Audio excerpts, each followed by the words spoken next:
I'll never forget the sound of the mug shattering on the linoleum floor, nor the scalding hot coffee burning my wrinkled face, nor the look of pure contempt in my daughter's eyes when she screamed that I was nothing but a useless burden in her life. My name is Clara Jenkins. I'm 67 years old, and for 42 of those years, I believed that being a mother meant accepting anything. I believed my worth as a woman was tied up in sacrificing myself until I disappeared. I believed that true love was enduring every humiliation in silence. I was wrong. Discovering that simple truth, however, cost me decades of my life and nearly all of my dignity. That Tuesday morning started like all the rest. I woke up at 5, when my body just won't let me sleep anymore. The bones creak, the joints ache, and sleep fades with the years, just like everything else. I got up slowly, feeling every one of my 67 years in my worn-out knees, and shuffled toward the kitchen of the house I bought with my own 2 hands 30 years ago. This house, my house, the one I paid for sewing formal gowns until my fingers bled. The house where I raised my daughter alone after my husband Arthur passed away when I was only 25.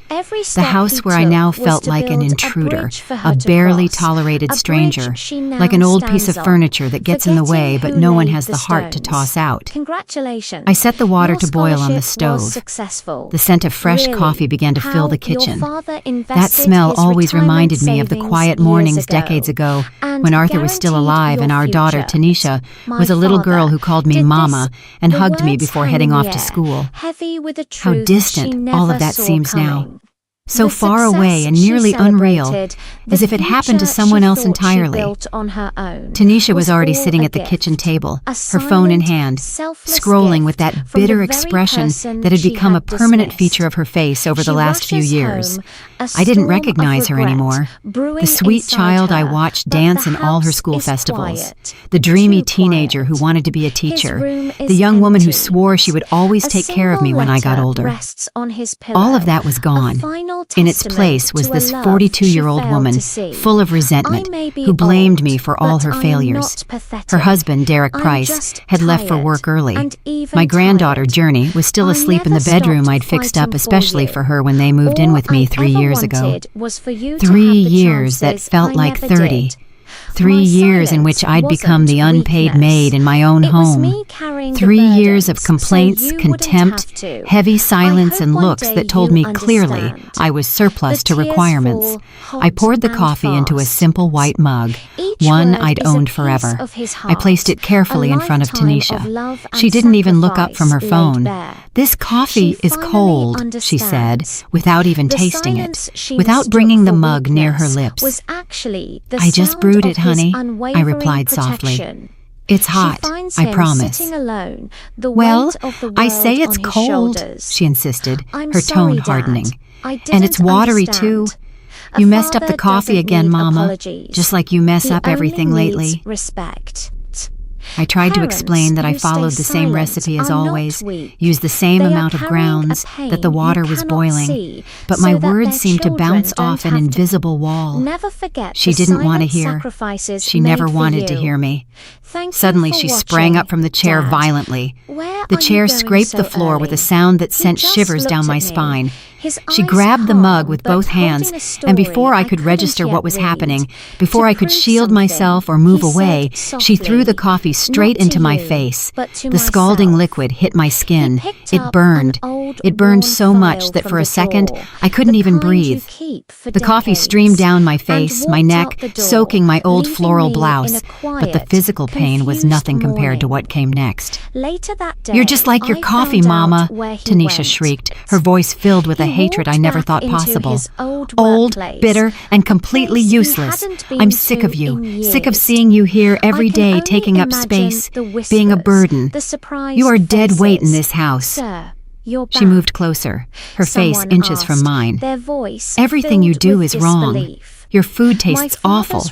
Your clothes smell like an old lady. Your presence makes me sick. You shuffle your feet when you walk. You breathe too loud.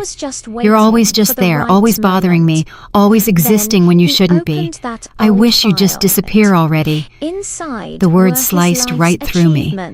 Every syllable was a silent stab in a place in my soul I didn't know existed. I stood there, coffee dripping from my chin, staining the floor I had just mopped the night before. I didn't cry. I didn't scream. Something inside me just froze over. For a moment, as she continued to spew poison with her words, my mind traveled back in time. I saw all those nights I stayed up until dawn sewing prom dresses for other families, earning barely enough to pay for the private academy Tanisha insisted on. I saw the expensive birthday parties I organized alone, selling homemade dinner rolls and pies on the corner for weeks to scrape the money together. I saw the new shoes, the brand-name school supplies, the clothes that always had to be from expensive stores because all my friends have those brands, Mama. I remembered when Tanisha was 18 and wanted to go to college. I sold my gold earrings, the only ones left from my own mother, to pay for her first semester.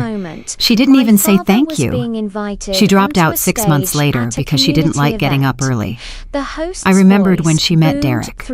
I knew he wasn't a good man. I saw it in his eyes from day one. That way he calculated everything, measuring things only by their dollar value. But Tanisha was in love, and I kept silent. I kept silent because I had already learned my opinion didn't matter. They got married. I paid half the wedding cost, selling the new sewing machine that had taken me so long to buy. I went back to using my old singer, the one that made my back ache after hours of work. It didn't matter. It was my daughter's wedding. 3 years later, they came back with Journey, who was still a baby, saying they just needed a place to stay for a few months while they saved money. Months turned into years. Years turned into my nightmare. In the beginning, they tried to hide it. Derek spoke to me with forced politeness. Tanisha still smiled occasionally. But slowly, so slowly I almost didn't notice. I became their servant. I cooked, I washed, I ironed, I cleaned, and I paid the electricity, the water, the gas, and the groceries. They contributed almost nothing, always with excuses. This month is tough, Mama. We'll pay you next payday. Don't be selfish. We're your family. And I accepted it. Because that's what I was taught. Because my mother always told me a good woman sacrifices for her family. Because I believed that was love. But what Tanisha had just done to me, that wasn't love. It never was. I wiped my face with the edge of my blouse. The coffee was cooling on my skin, leaving a sticky, unpleasant feeling. I looked up and truly looked at my daughter, as if seeing her for the first time in years. I saw a woman who was bitter, frustrated with her own life, desperately looking for someone to blame. I saw someone who had never learned that decisions have consequences, because I was always there to rescue her, to pay for her mistakes, to be her safety net. I saw the person my little girl had become, and I didn't like what I saw. Something inside me clicked, like an old thread that has been stretched too far finally snapping, like a rusty door that finally gives way after years of pushing, like waking up from a long, confusing dream and finally seeing things clearly. I walked slowly toward the living room door. My legs were shaking, but each step was firm. I opened the door wide. The morning sun poured in like a spotlight, illuminating the entryway. I turned to Tanisha and spoke in a voice I didn't recognize as my own, so calm it was frightening. "Get out!" She blinked, confused. "What did you say?" I said, "Get out. Pack your things and leave my house now." Tanisha laughed. It was a nervous, disbelieving laugh. "You're crazy. I live here." "This house," I said, and every word came out solid, heavy, and final, "is in my name. It always has been. I bought it with my labor, with my hands, with my sweat, and I want you out of it right now." "You can't do this. I'm your daughter." "You are my daughter," I replied.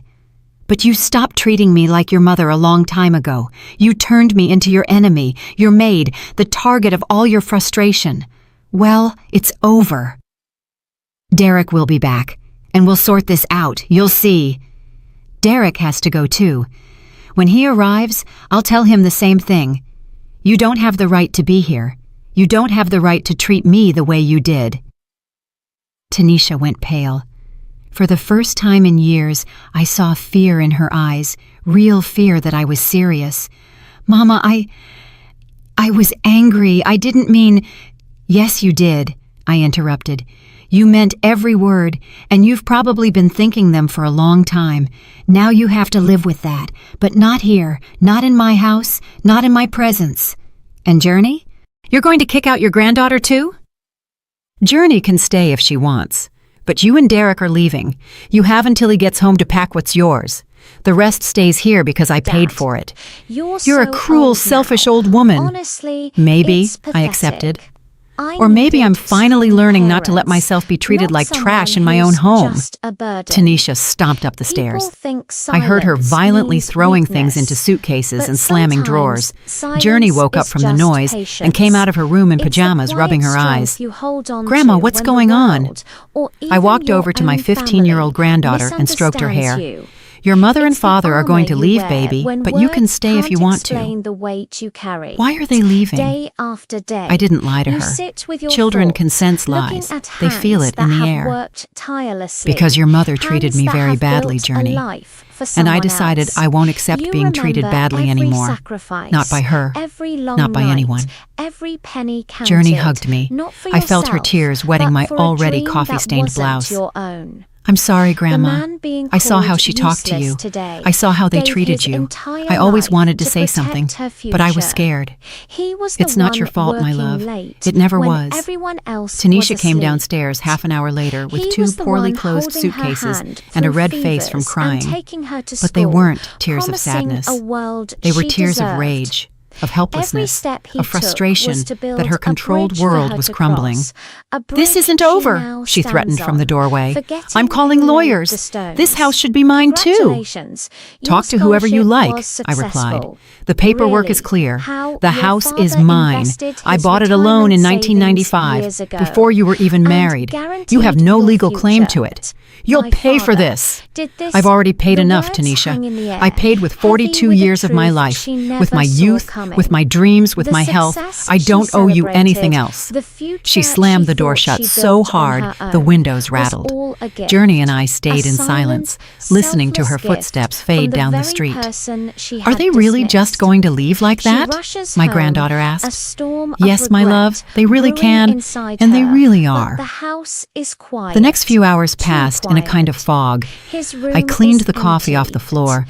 I washed my face with cold water. I felt the burns on my skin, slight but present, physical reminders of what had happened. Derek arrived around noon. He walked into the house with that entitled attitude he always had, as if my home belonged to him. Where's Tanisha? He asked, looking around. She left, and you have to leave too. He let out a mocking laugh. What did you say, mother-in-law? I said, get out. This is my house. It was never yours. I want you to take your things and get lost. His expression changed. The mask of forced kindness dropped, revealing the real Derek I always knew existed. You've lost your mind, Clara. I live here. I have rights. You have no rights. Check the papers if you want. This house is in my name, bought with my money before you were ever in my daughter's life. You didn't pay a dime toward this property. Tanisha is going to hear about this. She's heard me already. You've all heard enough from me. Now it's my turn to speak. And what I'm saying is that you need to go. He took a step toward me, trying to intimidate me with his height and presence. But something in my gaze stopped him. Maybe he saw that I had nothing left to lose. Maybe he saw that 42 years of holding back had ended in one quick blow. He turned, trudged heavily up the stairs, and came down 20 minutes later with a suitcase and a duffel bag. This isn't over, Clara. You'll see. Whatever is going to happen will happen. But not here, not in my house, not in front of me. He left without saying goodbye to Journey, who was watching everything from the staircase. When the door closed, my granddaughter ran down and hugged me tight. What happens now, Grandma? Now, we live in peace, baby. For the first time in a long time. We live in peace. That night, after Journey had gone to sleep, I sat in the dark living room. The house was quiet, but it was a different kind of quiet. It wasn't the heavy, tense silence of before when I tiptoed around so as not to bother anyone. It was a clean, empty silence, full of possibilities. I touched my face where the coffee had burned me. The skin was sensitive, but it wasn't serious. It would heal in a few days. The other wounds, the invisible ones, those would take longer, but they would heal too. I had to believe it. My phone rang. It was Tanisha. I let it ring until it gave up. She called again and again and one more time. I didn't answer any of the calls. The next day, the text started, "Mama, let's talk. You're overreacting. I'm coming back and we're going to fix this. You can't do this to me." I didn't respond to any of them. On the third day, Derek came back. He pounded on the door, shouting that he would sue me, that he knew lawyers, that he was going to take the house. I called the police. They arrived, asked for his ID, and explained that he was on private property without the owner's authorization. They drove him away with the warning.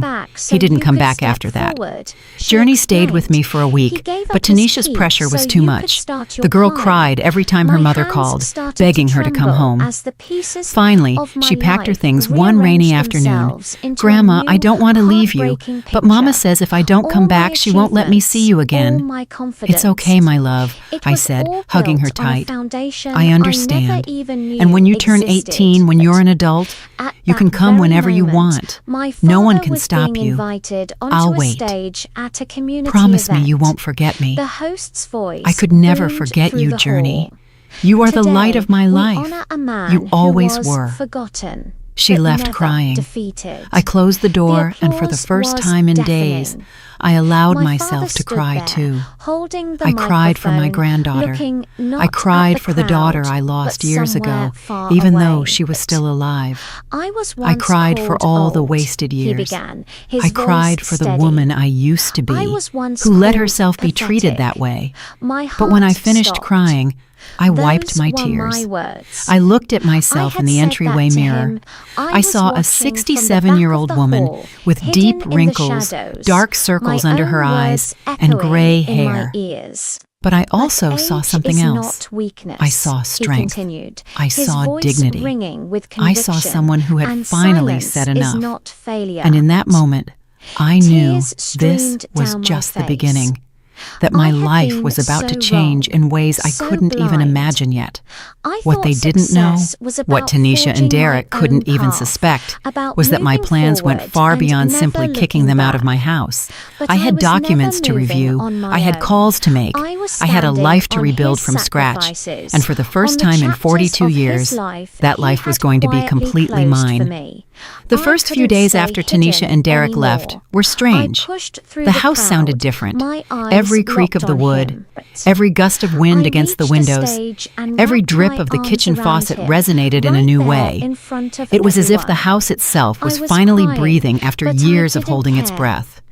I woke up early out of habit, but I no longer rushed. I prepared coffee slowly, enjoying the process. I drank it at the kitchen table, looking out the window at the neglected yard that I had stopped tending years ago because Tanisha complained that I brought dirt inside when I worked with the plants. My neighbor, Bernice Miller, knocked on the door on the fourth day. She brought a container of homemade brisket, and that look of curiosity she tried to hide with concern. "Clara, honey, I saw Tanisha leave with suitcases. Is everything all right?" tear escaping. Bernice was 65 and had lived next door since I moved in 30 years ago. She had been a silent witness to everything. When I arrived, young and widowed with a small child. When I worked late into the night sewing in my living room. When Tanisha got married and left. And when she returned, transforming my home into a silent battleground. Come on in, Bernice. I'll pour you some coffee. We sat at the kitchen table. I told her everything. About the coffee in my face, about the years of humiliation, about how I finally asked them to leave. Bernice listened without interrupting, nodding occasionally, squeezing my hand during the hardest parts of the story. "Oh, Clara," she said when I finished, "I knew something was wrong. I saw you shrinking every time, getting quieter, like you were trying to make yourself small so you wouldn't bother anyone in your own house." That's exactly how I felt, small, invisible, like I was occupying space that didn't belong to me. "And what are you going to do now?" "I don't know yet," I admitted, "but for the first time in a long time I feel like I can breathe." Bernice stayed a little longer. She told me Tanisha had been talking to other neighbors, saying I had lost my mind, that I needed psychiatric help, that I was senile. "Don't you believe anything that girl says," Bernice said firmly. "Everyone who lives here saw how they treated you, the way she talked to you, how Derek looked at you like you were furniture. You're not crazy, Clara. You're waking up." Her words gave me strength. I realized I wasn't as alone as I thought. There were eyes that saw my suffering, even though I believed I was hiding it well. After Bernice left, I began going through papers. I pulled out the old metal box where I kept important documents. The deed to the house was there with my name on it, Clara Jenkins, widow of Arthur Jenkins. I had bought it in 1995 with the money I saved from sewing for 10 years. Tanisha was 15 then. I told her I was buying our future, a safe place where no one could ever kick us out. How ironic that 30 years later, I had to kick my own daughter out of that safe place.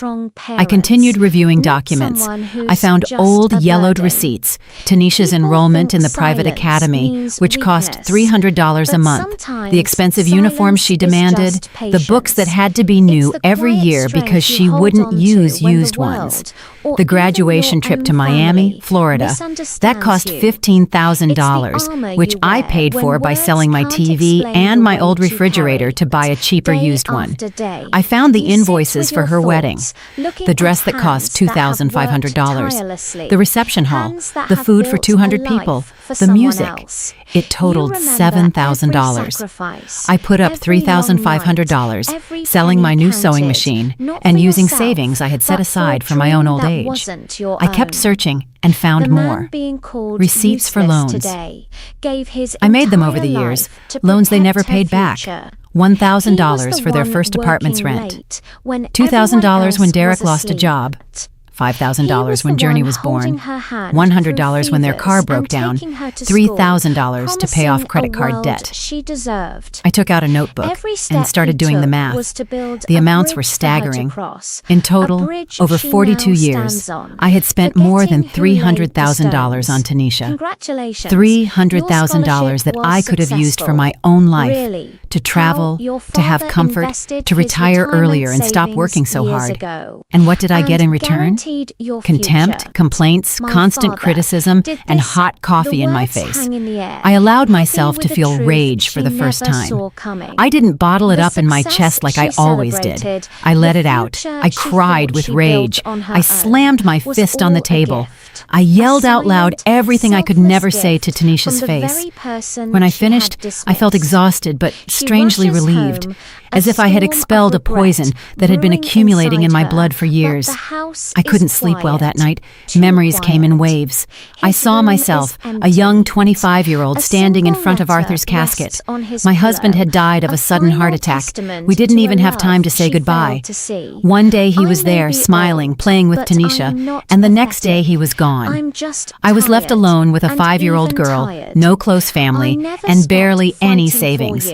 But I didn't sink. I learned to sew by watching videos and asking the women at the market. I bought a used machine and started doing small alterations, then dresses, then formal gowns. I built a reputation. Clara, the seamstress, was known in 3 neighborhoods. I worked day and night. Tanisha grew up half-raised by neighbors who helped me when I couldn't leave the workshop I'd set up in my living room. I gave her everything I could, everything she asked for, always afraid that she would feel her father's absence, always trying to compensate for that loss, being both mother and father at once. Maybe that was my mistake, giving her too much, not letting her feel frustration, not teaching her that things cost money, that you have to work for what you want, that not everything in life comes easy. I raised her like a princess while I lived like a servant, and she grew up believing that was normal, that I existed to serve her, that my function in life was to make hers easier. I got out of bed at 3 in the morning, went to the kitchen, and heated milk. I sat at the table with the mug between my hands, looking into the darkness outside the window. At what point did Tanisha stop loving me? Or did she never truly love me? Was I just useful to her, a resource she could simply draw from? I remembered an afternoon when she was 17. I had sewn all night to finish 3 urgent dresses. I was exhausted. My fingers ached, my back was killing me. Tanisha came home from school and asked me to iron her uniform for the next day.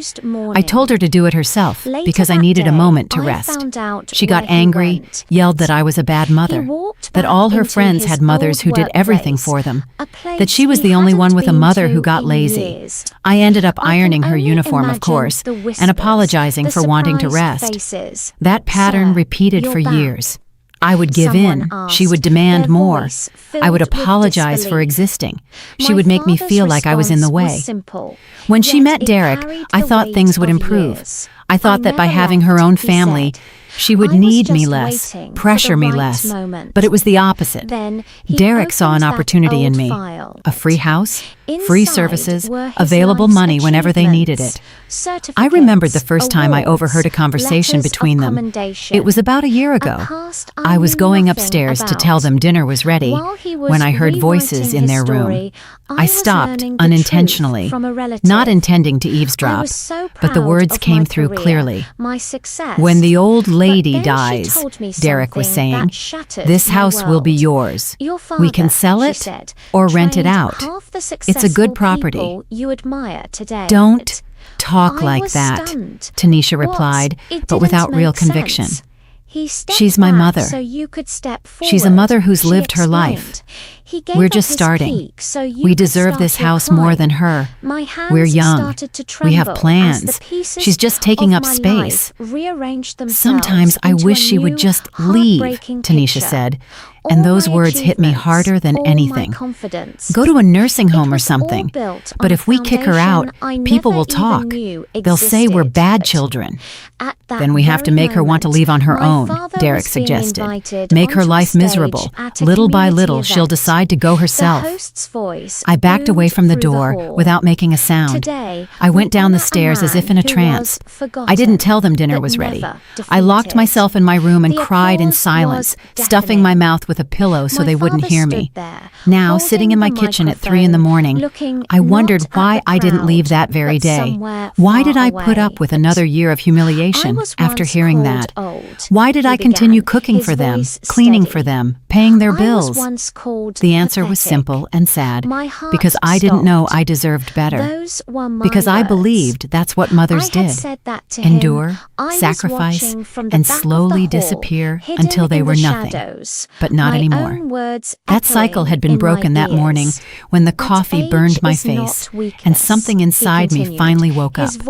I spent the next few days reorganizing the house. I cleaned the room Tanisha and Derek had used. I found things they had left behind. Old clothes, unimportant papers, some broken objects. Everything went into the trash. In a closet drawer, I found a hidden envelope. I opened it. Inside were photographs of my house's contents, my television, my stove, the living room furniture, even my jewelry, the few pieces I had left. Each photo had a handwritten note with a price. They were appraising my belongings. A chill ran down my spine. Why did they need this? dropped on him. Were they planning to sell my things? Or was it an inventory for when I was gone? I kept the photographs as evidence. I didn't know of what exactly, but I felt they might be important. I also found a folder of documents hidden among old books. They were attempts by Derek to get loans using my address as his residence. Attempts to take out credit cards using my house as collateral. None had been approved because he wasn't the owner, but the fact that he tried filled me with outrage. This man had been trying to leverage my property without my knowledge, my home that I had worked 10 years for, my legacy, my security. I called Bernice and showed her the documents. "Oh, Clara, this is serious. You should report him." "I don't want legal trouble," I said. "I just want them to leave me alone. But I am going to take this to a lawyer to get it registered, in case they try anything worse." Bernice recommended her nephew, attorney Charles Davis. I called him, and he gave me an appointment that same week. Attorney Davis was a serious man in his mid-40s. He listened to my entire story without interruption, taking occasional notes. When I finished, he nodded slowly. "Ms. Jenkins, you did the right thing by removing them from your house. What your son-in-law attempted could be considered attempted fraud. These documents are proof of that." "I don't want to get into legal battles," I explained. "I just want to protect myself." "I understand. We'll do several things. First, a new will where you clearly specify your wishes. Second, a notarized document making it clear that your daughter and son-in-law have no claim to your property. Third, we will record these attempts at fraud in case you need to defend yourself in the future." "Can I leave everything to my granddaughter?" "Of course. We can create a trust where Journey receives the inheritance when she turns 25, with a trustee to manage the assets until then. That's what I want to do." Over the next few weeks, I worked with Attorney Davis on all the paperwork. I signed documents, gave declarations, and organized my will. For the first time in my life, I felt like I had control over my future and over what would happen to my things when I was gone. I also made other decisions. I went to the bank and closed all the authorizations Tanisha had on my accounts. I discovered she had been withdrawing money regularly, small amounts that I didn't notice but which added up to several thousand a year. The bank executive showed me the transactions. "Look, Ms. Jenkins, here are withdrawals every week. $50, $30, $80. I did the math. Over the last 3 years, Tanisha had taken approximately $5,000 from my account without my explicit knowledge. I had authorized her access, thinking it was for emergencies, for house purchases we shared, not to systematically rob me. I want to close her access immediately, I told the executive. "Of course, I just need you to sign here." I signed. It felt like I was cutting an umbilical cord that should have been severed decades ago. I also canceled the supplementary credit card Tanisha had on my account. It was in my name, my responsibility, but she used it freely, never paying the bill. I always paid everything, always with the excuse that this month is tough, or I'll pay you back next payday. 3 days after canceling everything, my phone rang. It was Tanisha. I let it ring. She called again and again. On the 5th attempt, I answered. "What did you do, Mama?" she yelled from the other end of the line. "My card doesn't work. I was humiliated at the grocery store in front of everyone." "I canceled your card. It was mine. It was in my name." "You can't do that. I have expenses. I have to buy groceries." And I had expenses for 42 years, alone with no help. "It's time you learn to live on your own resources. You're a terrible, miserable old woman." "Maybe," I replied calmly. "But I'm a miserable old woman with my money in my account and my peace in my house." I hung up. The phone immediately rang again. I turned it off. That night, Journey appeared at my door. She was alone. She had run away from the apartment Derek and Tanisha had rented. Her eyes were red from crying. "Grandma, can I come in?" I hugged her tight and let her in. I made her chamomile tea like when she was little. We sat on the living room sofa. "Mama won't stop talking bad about you," Journey said. "She says you went crazy, that you're cruel, that you abandoned us." "What do you think?" I asked her. Journey took a sip of tea before answering. I think Mama always treated you badly, and you never said anything. I saw it, Grandma. I saw how she talked to you, how she asked for things without saying please or thank you, how Dad looked at you like you were invisible. It made me so angry, but I was a coward. I never said anything. I was afraid they would get mad at me, too. You're not a coward, my love. You're a child.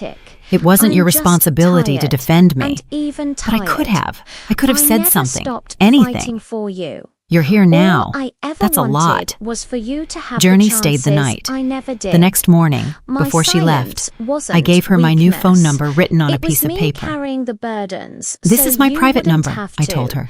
Don't give it to your mother or father. It's just for you and me. You can call me whenever you want, at any hour. Promise me you won't disappear? She asked in a small voice. I promise I'll always be there for you, Journey.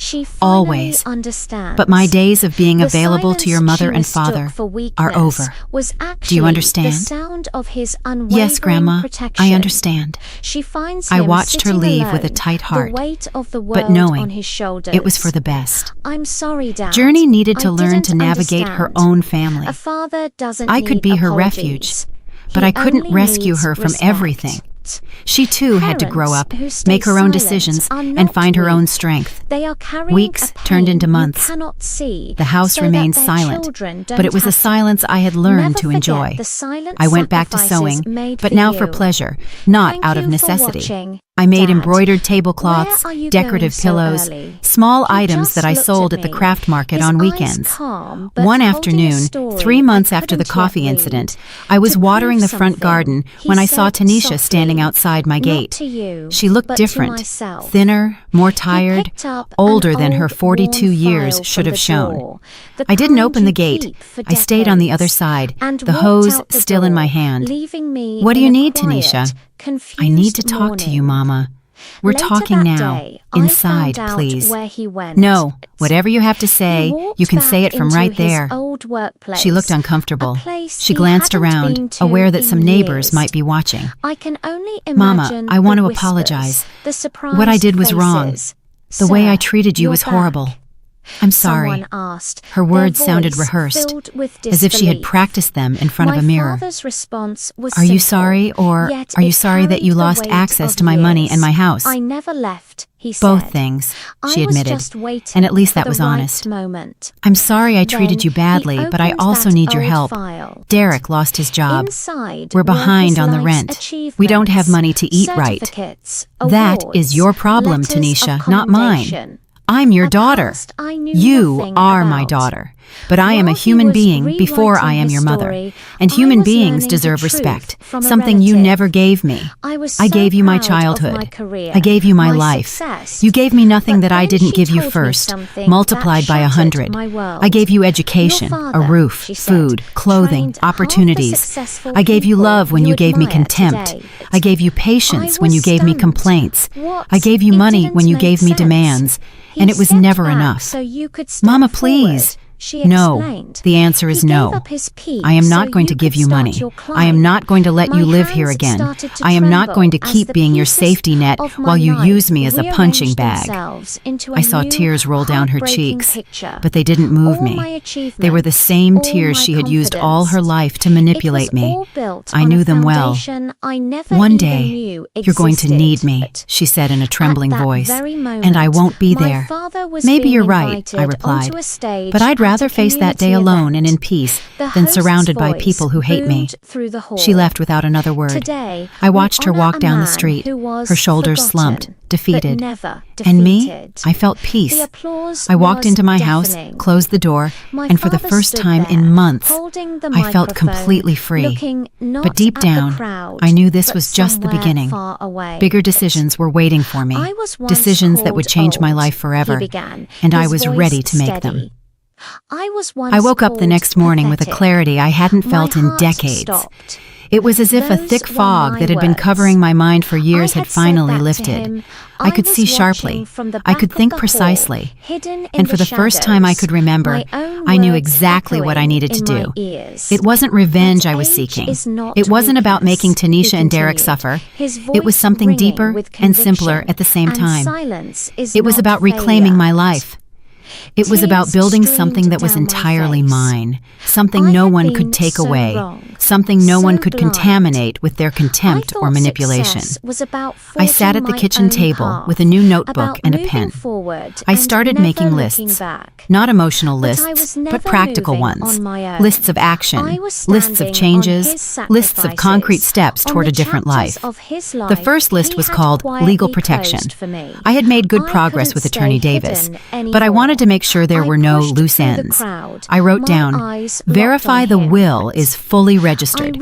Confirm Journey's trust is operating correctly. Review all of Derek's fraud documents are properly filed with the notary. The second list was called Financial Independence. Here, I wrote more detailed things. I needed to calculate exactly how much money I had, how much I spent a month, and how much I could generate with my sewing work. I needed to know if I could support myself alone, without anyone's help. The third list was the hardest one to write.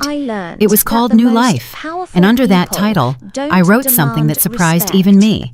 Consider moving somewhere else. The idea had been circling my mind for weeks, but I hadn't dared to give it form. Now, seeing it written on paper, it felt real. It felt possible. It felt like the answer I had been searching for without knowing it. Why stay here, in this house full of bitter memories, in this neighborhood where the neighbors looked at me with pity or curiosity, in this city where I might run into Tanisha or Derek on any corner? Why not start over in a place where no one knew me, where no one knew my story, where I could simply be Clara without the weight of the past? I spent that morning researching on the old computer I had bought years ago and barely knew how to use. I looked for small towns in other states, quiet places with temperate climates, with small communities where life was simpler. I found a town in North Carolina called Oak Ridge. According to the website, it had about 8,000 residents. It was surrounded by mountains. It had pleasant weather year-round and was known for its artisan community. There were photos of tree-lined streets, colorful houses, and quiet town squares with large gazebos. I stared at those photos for a long time. I tried to imagine myself there, walking those streets, sitting in those squares, living in one of those small houses. And for the first time in a long time, the idea of my future didn't scare me. It gave me hope. I called the number listed for town tourism. A kind woman answered, "Good morning, Oak Ridge Tourism Office. Beatrice speaking." "Good morning, ma'am. My name is Clara, and I'm thinking about moving to your town. I'd like some information about what it's like to live there." "Oh, that's wonderful," Beatrice replied with genuine enthusiasm. "It's a very peaceful town, Ms. Jenkins, very safe. People are friendly.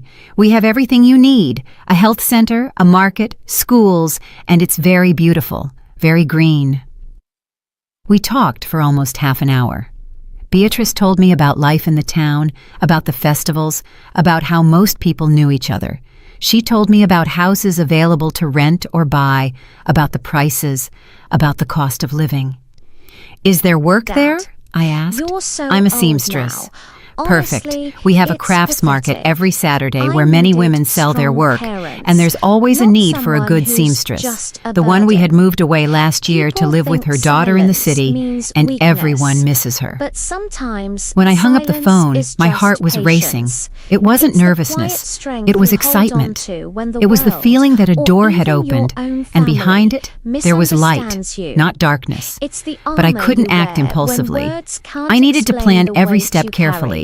I needed to be smart about this. I spent the next few days in silent mode. I didn't tell anyone about my plans, not even Bernice. Not because I didn't trust her, but because I needed to keep this completely private until everything was ready. If Tanisha found out I planned to leave, she might try to stop me somehow.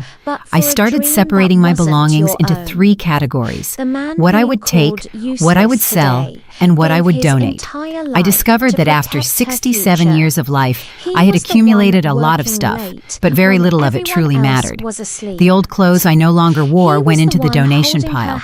The large furniture that would be impossible to transport went on the sale list. The excessive kitchenware, the decorations I never liked, but had kept for years, the things Tanisha had left and never picked up, everything slowly left my house. What I decided to keep fit into a surprisingly small space. Enough clothes for 2 weeks, my portable sewing machine, a few books I loved, the truly important photographs, my mother's jewelry, and essential documents. Everything else was disposable. I hired a man who bought used furniture. He came over one afternoon, looked at everything I had for sale, and did some calculations in his notebook. I can give you $2,000 for everything, ma'am. $2,500, I negotiated. $2,200, and I'll close the deal right now. Fine. He gave me the cash. He came back the next day with a truck and 2 helpers. They took the living room set, the dining room, the complete bedrooms, everything. I was left with only my bed, a small table with 2 chairs, and kitchen essentials. The house was nearly empty, but I felt lighter than ever. Then I called Attorney Davis. "Charles, I want to rent out my house. Can you recommend a reliable realtor?" "Of course, Ms. Jenkins. My sister-in-law, Shelby, has a real estate company. She's very serious and responsible. Would you like me to set up an appointment?" "Yes, please. And Charles, there's a special condition. The rent money must be deposited directly into Journey's trust. Not 1 penny can go into my account or any account Tanisha might have access to. Is that understood? I will prepare the contract that way." 2 days later, I met Shelby, the attorney's sister-in-law. She was a direct, efficient woman in her 50s. She toured the house with a critical eye. "It's a good property, Ms. Jenkins, well located, in good condition.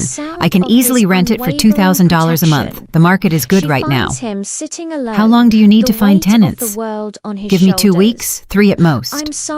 "Perfect. Attorney Davis will give you the contract details. It needs to be very specific about where the money is deposited." "No problem. I'll take care of everything." We signed the agreement. Shelby took photos of the house, made an advertisement, and began showing it to potential tenants. I watched everything with a surprising calm. It was as if I were observing someone else's life, not my own. Meanwhile, I continued researching Oak Ridge. I found rental listings. One house particularly caught my eye.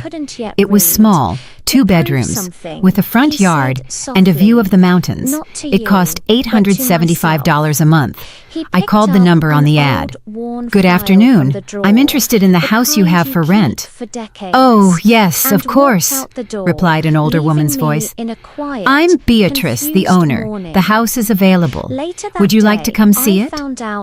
"I live in another city," I explained. "Would it be possible to do a video call to see it?" "Oh, I don't know how to use those computer things," Beatrice admitted. "But my granddaughter can help me. Leave me your number and she'll call you." Half an hour later, a young girl, Beatrice's granddaughter, video called me from her cell phone. She showed me the whole house as she walked through it. It was simple but cozy. White walls, tile floors, a basic but functional kitchen, a clean bathroom, 2 small but sufficient bedrooms. The yard had rose bushes and a lemon tree. "It's perfect," I told the girl. "Can I rent it without seeing it in person?" "My grandma says yes. If you deposit the first month's rent and 1 month's security deposit in advance." "Can I deposit it tomorrow?" "Sure. I'll send you my grandma's account details." That night, lying in my bed in the nearly empty house, I felt something I hadn't felt in years. I felt excitement for the future. I felt curiosity about what was to come. I felt that my life hadn't ended at 67. It was just truly beginning. The next day, I went to the bank and made the transfer to Beatrice. $1,750 in total. First month, plus deposit. It was a lot of money, but I had it. I had saved it for years, and now I was finally going to use it for myself, just for me. While making the transaction at the bank, I did a few other things. I opened a new bank account that only I would know about. I transferred the majority of my money into it, leaving only the minimum in the old account. I changed all my passwords. I made sure no one but me had access to anything. I also went to the phone company and bought a new cell phone with a new number. Only 3 people would have that number: Journey, Bernice, and Attorney Davis. No one else. but Every never action I took defeated. made me feel stronger, The applause more was in control, deafening. more the owner of my father destiny. stood there, It was as if I holding were the building a microphone, fortress around my looking new life, not at the brick crowd, by brick. but somewhere Bernice far came to away. visit one afternoon and was shocked I to see was the empty once house. called old, "Clara, he what did you began, do? his Did you voice sell everything?" steady. I "Yes," was once I called replied simply. pathetic. "Why?" My heart I looked her in the stopped. eyes. She was my Those only were true my friend. words. She deserved to I know had the truth. said that to him. I "I'm was moving, watching Bernice, from the back of to a the town hall, far away from hidden here, in the to start shadows, over." my own I saw words tears well up in her echoing eyes. my ears. "When?" But "In about age 2 is weeks, not as soon as the weakness," realtor he finds continued, tenants for the his house. voice ringing "And with Tanisha, conviction. does she know?" And silence "No, is not failure. and I don't want her to know until I'm gone. Tears streamed That's down why I'm my asking you face. not to tell anyone. I had been Please." so wrong. Bernice so hugged me blind. tight. "I won't thought say a word, success was about but I'm going to miss forging you my so own much, path, friend. about moving And I'll miss forward you, and never but I need to looking do back. this. I need to But get I was away from never everything that hurt moving me. on my own. I need to find out who was I am when standing I'm not on being his Tanisha's mother sacrifices, or Derek's on the victim. chapters of his I just life want to be he Clara. had quietly closed "I for understand," me. Bernice I said, couldn't wiping her stay tears. hidden "And I think you're anymore. very I brave." pushed through the crowd. The following my week, Shelby eyes called me. locked on him. "Ms. Jenkins, I found reached a tenants. stage It's a and young wrapped couple with a my baby, arms around very him, responsible, right there good in income, front of impeccable everyone. references. I was They want to sign the lease this but I week didn't and move in care. next Monday. This Does that is work my for you?" father, I said, That sounds perfect. my voice Everything was breaking. falling into place, The man as I if the once universe were called finally pathetic. conspiring in my The favor hall instead of fell against me. silent. I began to pack the Everyone little was I would watching. take. And 2 large today, suitcases I looked out and 1 at the box of fragile faces items. staring That back was at it. us. 67 Today, years I of learned life that fit the into 2 most suitcases powerful people and a box. don't 3 days demand before I left, respect. Journey called me on the old They cell earn phone. it quietly "Grandma, can I come see through you?" love and "Of course, my love. sacrifice. Come whenever you want." My father She closed arrived his that afternoon. eyes, a When she single walked in and tear saw the empty house, escaping. she froze at the door. In that moment, "Grandma, we what weren't happened a here?" father and a daughter "Sit down, on the Journey. stage. I need to tell you We were something." just 2 people. We sat on the who only had 2 chairs finally left in the found their kitchen. way back to each I made other. chamomile tea for both Thank of you us for watching. and told her everything about my Never plans to forget move, the silent about the town in North sacrifices Carolina, made for you. about the house I had If rented, this story about my touched your decision to heart, start over. please like Journey and cried. subscribe She for cried a more. lot. But when I explained that she had my new number, that we could talk every day, that when she turned 18, she could come visit me whenever she wanted, she calmed down a bit. "Mama doesn't know, does she?"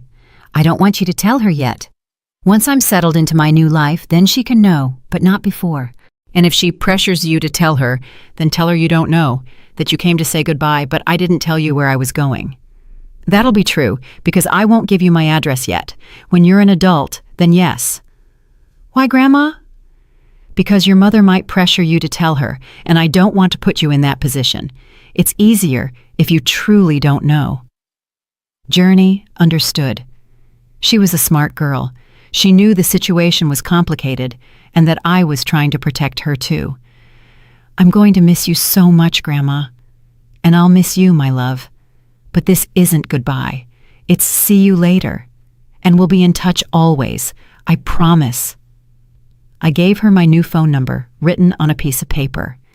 "Keep it safe and delete this message after you write it down somewhere secure where your mother can't see it. I'll put it in my journal. Mama never reads my journal." We spent the rest of the afternoon together. We cooked something simple. We talked about her school, her dreams, what she wanted to study when she was older. It was a beautiful afternoon, filled with that genuine connection that had always existed between us. When she left, she hugged me so tight I could barely breathe. "Take care, Grandma, and be happy. You deserve it more than anyone in the world." "You too, my love. And remember, when you feel lonely or Dad, sad, just call you're me. so old I'll always now. answer." Honestly, I it's watched her walk pathetic. away down the street I and needed felt that strong motherly and parents, grandmotherly not ache, someone that who's pain of just letting a go of burden. someone you love. People But I think also felt silence peace means because I knew this was the weakness. right thing for But me, for her, sometimes for both of silence us. is just patience. The last few It's the days were a quiet whirlwind of strength you hold activity, on to when the signing world, documents with the or realtor, even your making own sure all the family, utilities were transferred misunderstands correctly, you.